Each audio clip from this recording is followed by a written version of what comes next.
Hey, so the question becomes, now we know how to find these molar masses. Well, what do we use them for, right? We kind of alluded to this yesterday about like, hey, we now know that for this substance, this many grams from the periodic table is equal to 1 mole of that stuff. And anytime we have two things that equal to each other, we can use that as a conversion factor. And that's what we're going to do. In chemistry, this is wildly powerful for us to be able to say, okay, I've measured out X grams of a substance. How many particles are in there? And then we can start to add them in reactions and start to quantify how many are going on inside our reactions. And so hang in there. All of this math that we've been practicing has kind of been building to this idea of our mole train. So here's the good news. All that math practice, 2.5 dimensional analysis for like 6 steps, don't worry about that. At most, we'll have 3 steps. And even then, it's usually just 1 step. And if you were going to get one tool for our year, here is one of the most important tools. We call it the mole train. This is going to help us keep track of where we are and let us know where we're going next. And so if you were given grams of a substance, right? And you know, okay, I got grams, I can measure that on a balance in the lab, and I want to know how many moles are in there. Well, we have a tool for that. We can go from grams to moles or moles to grams. It doesn't matter.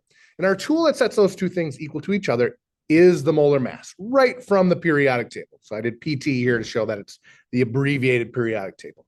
You add up all of the masses for the elements in the compound. That tells you what the mass per mole is. And then you can use that to start to convert your units. So I'm going to show you that here in just a second. This is our big tool in our unit here to be able to go from grams to moles or vice versa. We can go a little bit further. If we wanted to know how many particles or molecules or formula units are in that substance, we can do that because we know the mole is equal to another thing as well. It's equal to Avogadro's number, that big 6.02 times 10 to the 23rd. Now, to be frank, completely candid, we don't do this very often because that number is so massive that like your brain can't really picture it. It's too big. And so, yes, we could do it. We could say, okay, in this sample, how many compounds are in there? But that number is so big, it's not really usable. It's an unwieldy number. We'll use it briefly just kind of for a fun little mini lab that we're going to be doing, but that number gets so big, we usually don't have to worry about that as we kind of move through the rest of our year. And we could go a little bit smaller because we know that compounds or molecules, if they're covalent, or formula units, if they're ionic, we know that they're made up of even smaller atoms. And so if we wanted to go from molecules to atoms, we could do that. We would just count. And we will be looking at examples of these. I just wanted to get you the whole mole train in its entirety so that you can get this somewhere safe, somewhere secret in your notes to be able to come back and reference. This is a really good tool to let us know where we're at and where we're trying to go. Again, the good news is we're going to suspend this unit. We're really just worrying about the first one here, grams to moles or moles to grams. We're going to live kind of between those first two. And so really, so long as we have our molar mass, we're going to be okay. And let me show you how this would work, how we would do this, and then you'll be able to practice some on your own to make sure that this is making sense for you. So if we were given a problem where we measured out some grams, could we figure out how many moles this is? Well, sure. On our mole train, we're here in grams. We're trying to get to moles. And so we have kind of one kind of connector we got to hurdle, and that's the molar mass. So the first thing we're going to do is find the molar mass for this substance. Every substance has its own molar mass. And so we go to the periodic table, we find calcium, find that number at the bottom, hopefully 40.08. All right. And then we find chlorine. It's got a mass of 35.45. And we're going to take that times 2 because there's 2 of them in there. So here's our work to find the molar mass for our calcium chloride. We would add that all up and we get a molar mass, which is this 110.98 grams per mole, which is the same as saying 1 mole is equal to that many grams. And this is our conversion factor for this chemical. We now have a way to go from grams to moles or moles to grams. And now it's just like the math problems we were doing before. We start with our given. We always start with our given. I like to put it over 1 so that I know it's in the numerator. I got grams on top, so I know that in my next step, my grams are going to go on the bottom. And I know for calcium chloride, 110.898 grams is equal to 1 mole. And so I put my grams on the bottom. I should have a G on there. I apologize. That's bad unit usage. Should have grams on here.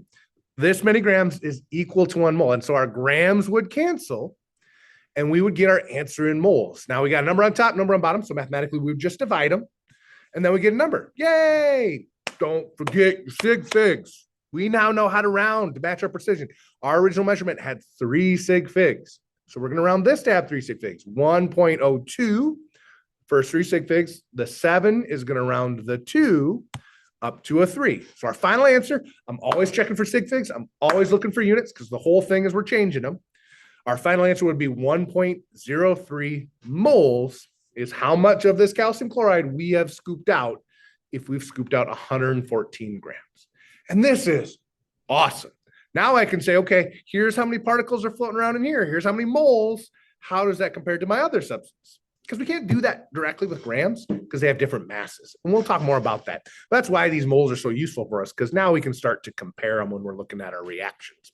More on that to come. Cool. Well, stands to reason if we can go grams to moles, we should be able to go the other way, back from moles to grams. Same process. We know, if we're thinking about our mole train, right? We know we're now in the second car or on the moles car, and we're trying to jump back to our grams, right? We're going back the other direction, but it's the same conversion factor.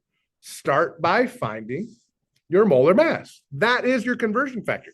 So we go to the periodic table, we find sodium, it's 22.99, oxygen, 16.00, hydrogen, 1.008. So for sodium hydroxide, it's got a molar mass of 39.998 grams per mole, which is our conversion factor.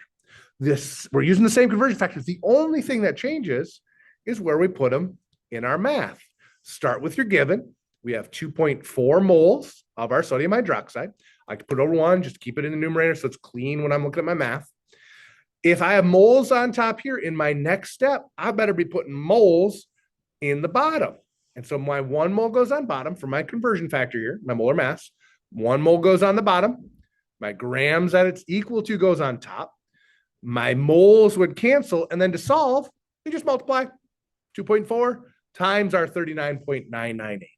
You get a raw number of 95.9952. Ooh, sig figs, worth half a point.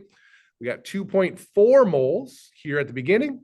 We better round this to have 2 significant figures as well. 95.9 is going to round to 96 grams. And so if I was grading this, I'm looking for your conversion factor. That's worth a point. Did you math it right? That's worth another point. Your sig figs is worth a half a point.